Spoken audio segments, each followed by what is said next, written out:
All right, good morning, everyone. Let me begin by describing the best information that we have right now, what's going on. There is an employer located in the south end of New Bedford named Niche Incorporated. Niche is a manufacturer of a variety of goods, but primarily at this point in its history, a manufacturer of cargo parachutes for our troops in Afghanistan.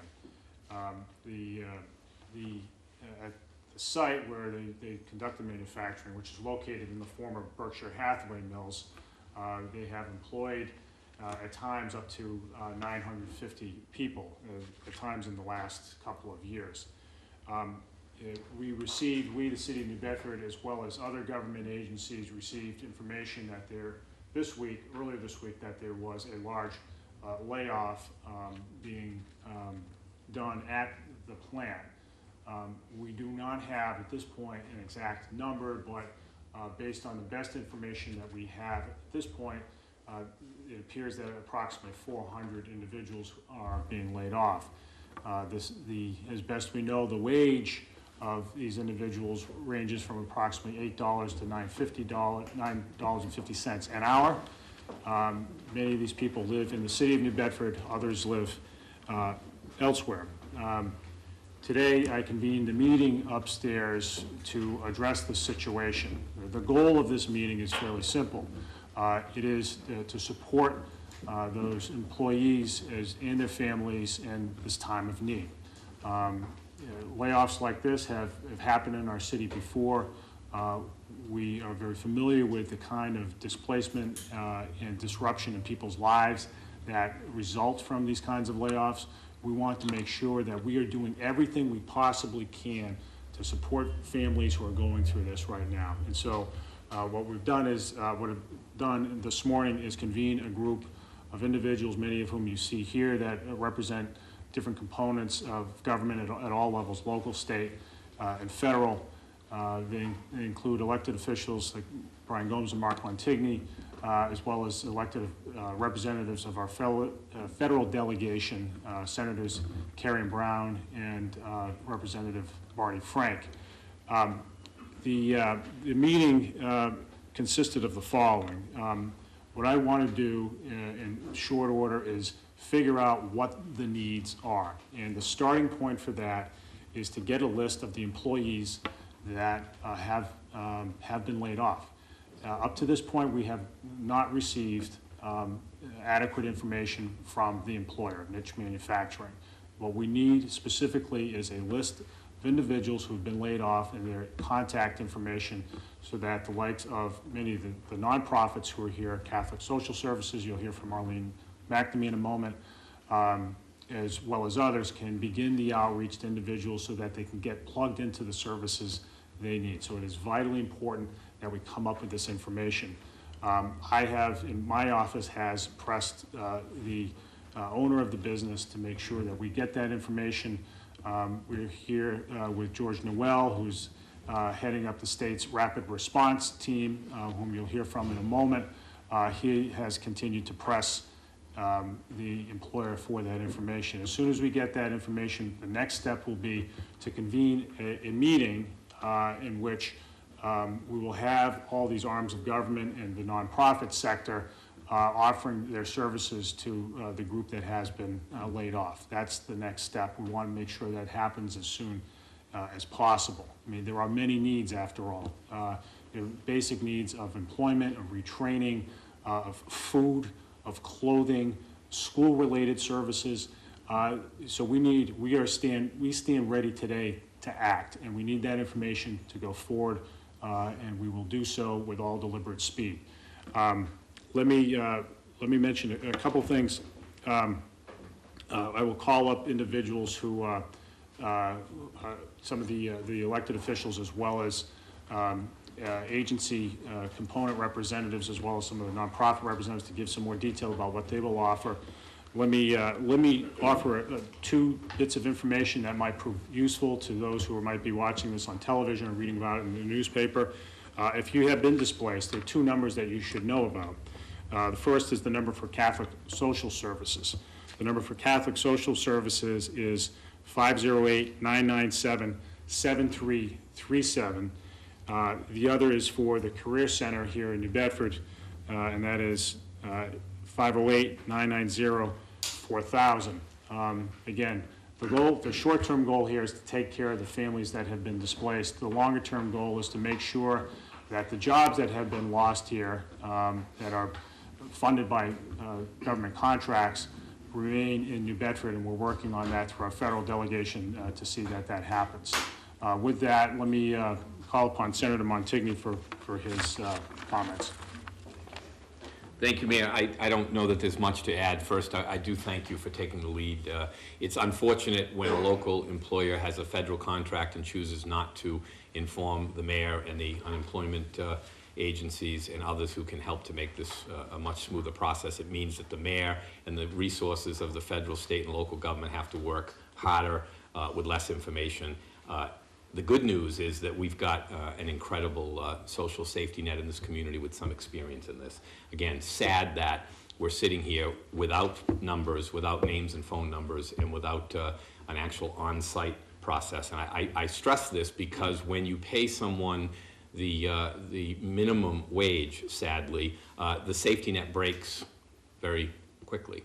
One paycheck, and you need food and shelter help. So I feel very confident watching Catholic Social Services and the Salvation Army and the Immigrants Assistance Center and others having handled, and I'm sorry, Father, and others who have done such a tremendous job in the past, if I left anybody out.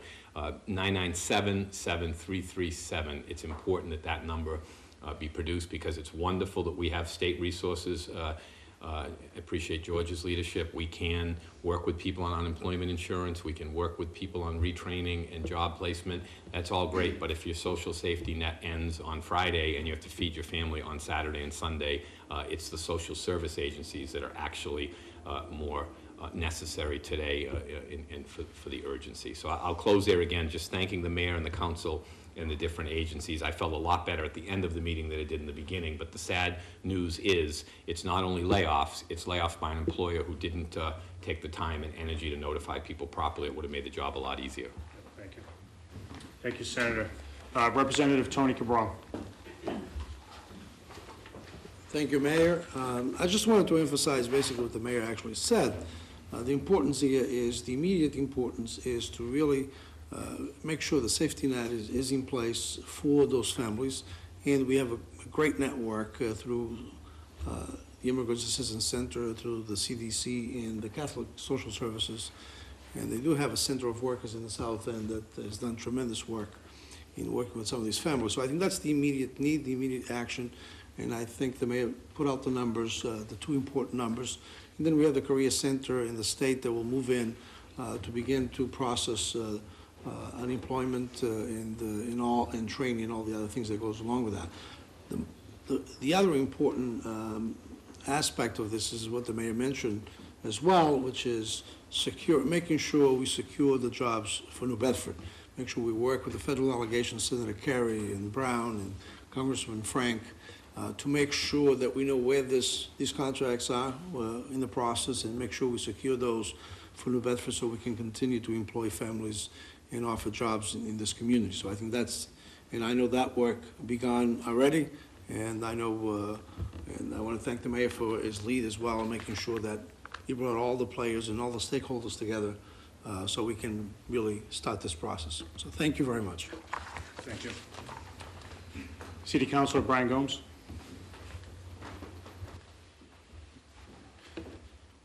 Thank you, Mayor. I want to first commend the mayor for his initiative to bring this meeting together this morning. He had some great concerns, and his concerns, I felt, right from the beginning of the meeting, was that we had 400 people laid off. Those 400 people have families, and they have homes, and they need to be taken care of. And that seemed to be the concentration here, is the need for whatever they need, the needs that they need. And I commend the mayor for doing that this morning, and all the agencies that have been brought together, because that was a major concern to make sure the well-being of these people are okay. The second phase of this is, of course, is to regain those jobs.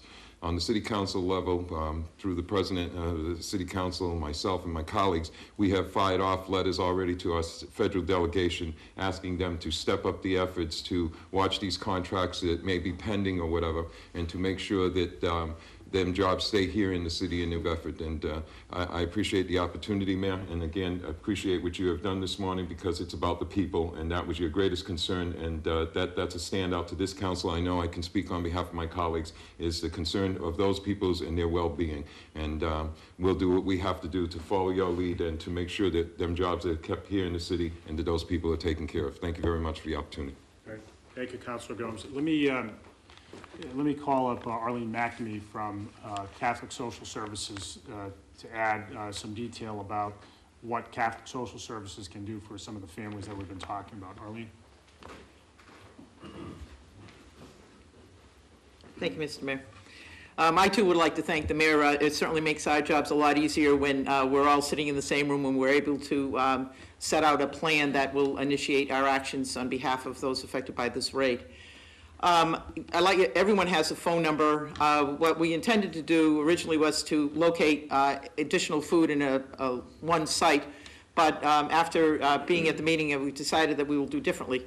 Catholic Social Services will supply the Immigrant Assistance Center, the Workers Center, the St. Anne's Pantry, as well as Catholic Social Services food kitchens, food pantries, with additional food that will help provide substance to these families. When we looked at the span of where folks came from, it became apparent that trying to localize as close as we could to neighborhoods would be better served. We will certainly disseminate information through the ESL classes that is operated by the city, as well as the school department, where we'll send flyers home with them, announcing to families where they can, in fact, pick up additional food. We also will take the time, I did say St. Anthony's Food Pantry, no? Oh, I'm sorry, St. Anthony's Food Pantry, not St. Anne's. I stand corrected. We also will be looking to set up a mechanism where we can process food stamps on site for those that do not have them at the various locations. We'll be working with Father Wilson in Nuestra Senora de Guadalupe to speak to many of the populations after their liturgy so that we can make them aware of availing these services.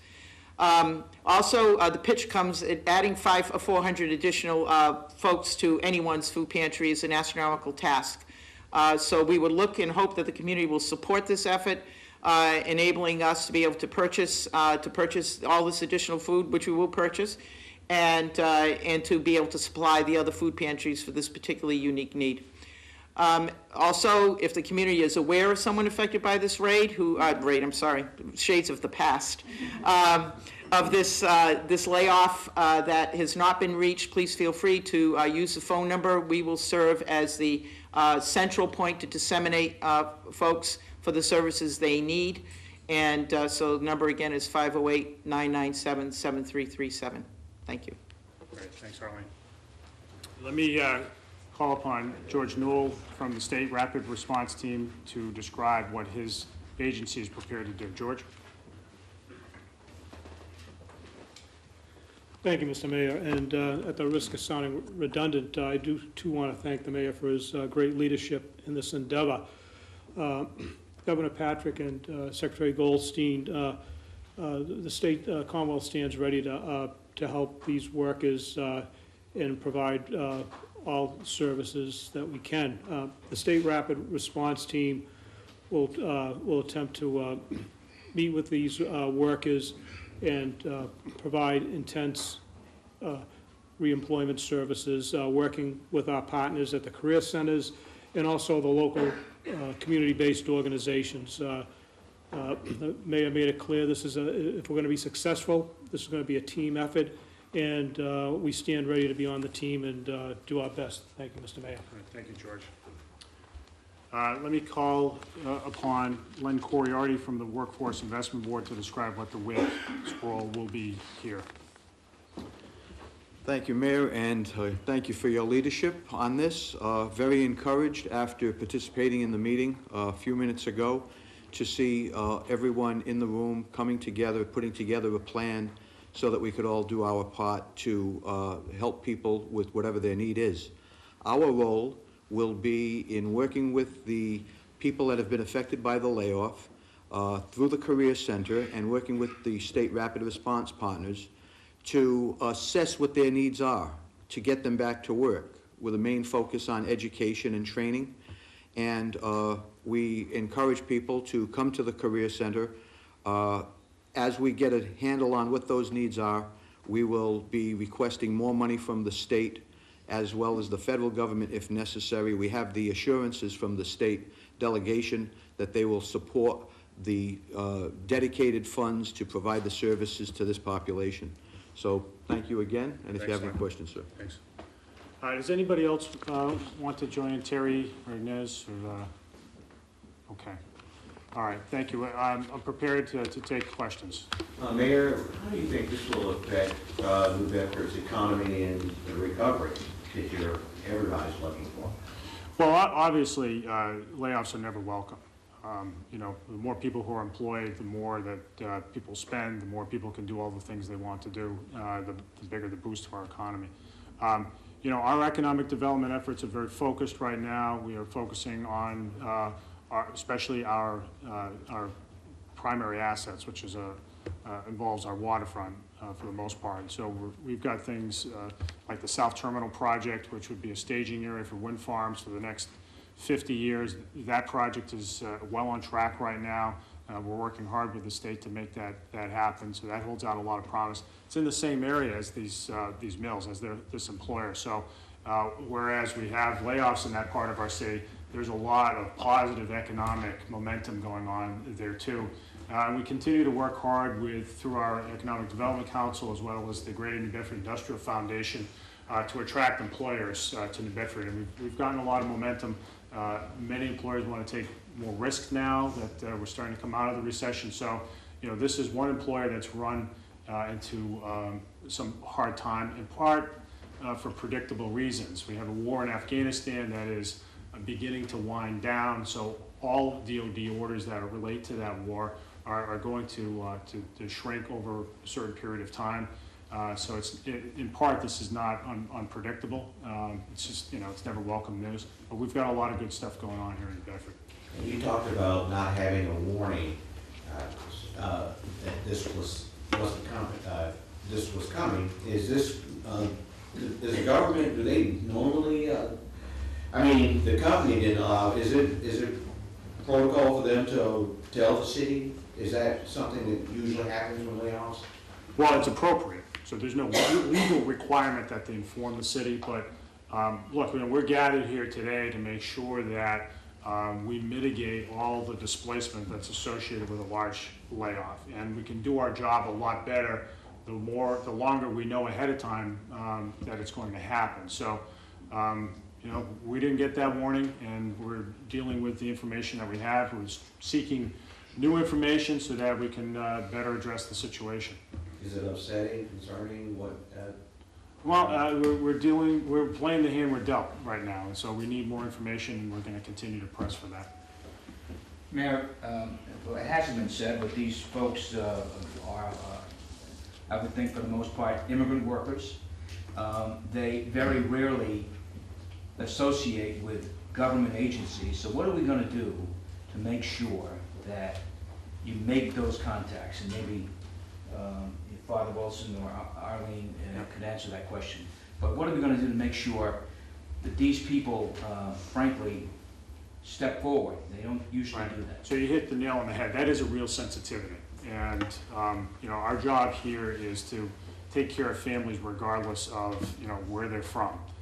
And so for that reason, for the reason you noted, Jim, a lot of the outreach is going to be done by non-governmental organizations, the CEDC, Catholic Social Services, perhaps others. They'll take the lead in that way. Arlene, do you want to add some detail?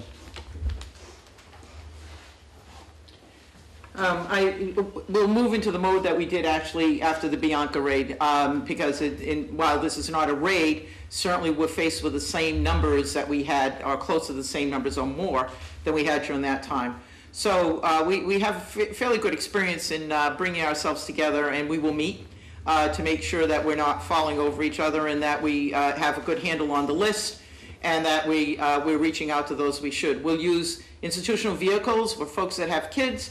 We'll use the schools that will help us, daycare centers, as well as the places where people go. So markets will have a notification and posters, which is also what we did before. If we can get some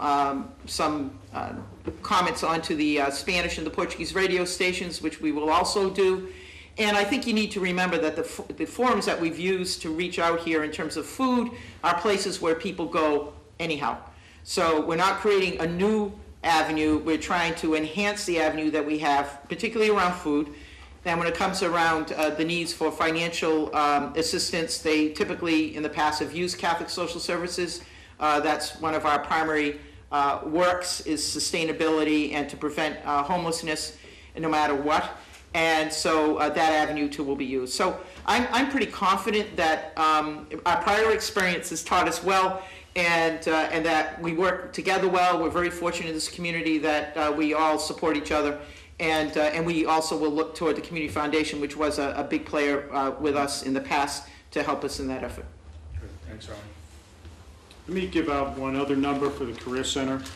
This is a dedicated number for this event, this layoff. The contact person is Elizette Perry, and the number is 508-990-4157. Other questions? Natalie?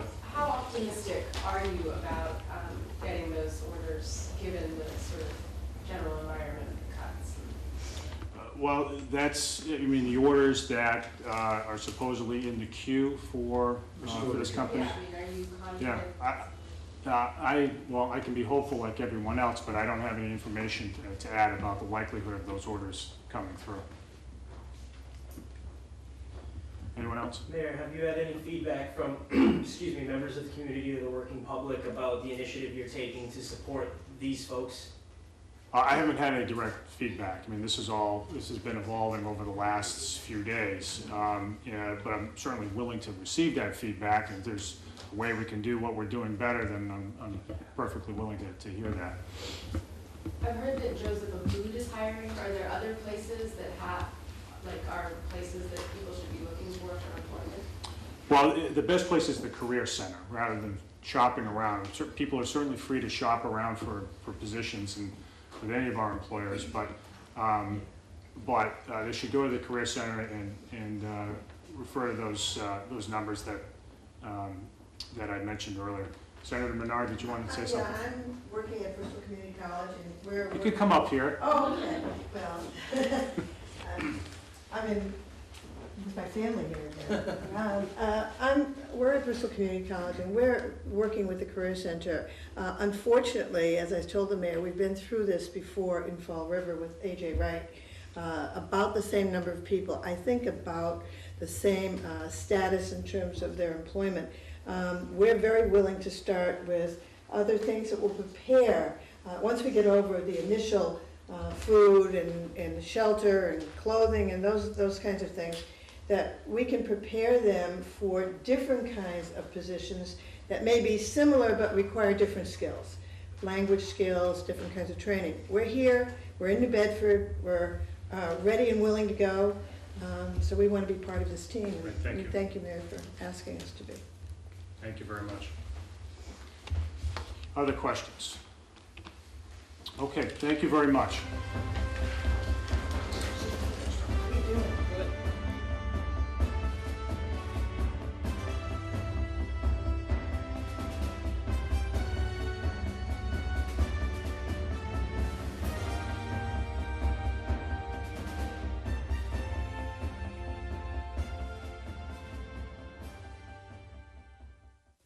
How you doing? I just want regular, no sugar today. You got it. Thanks.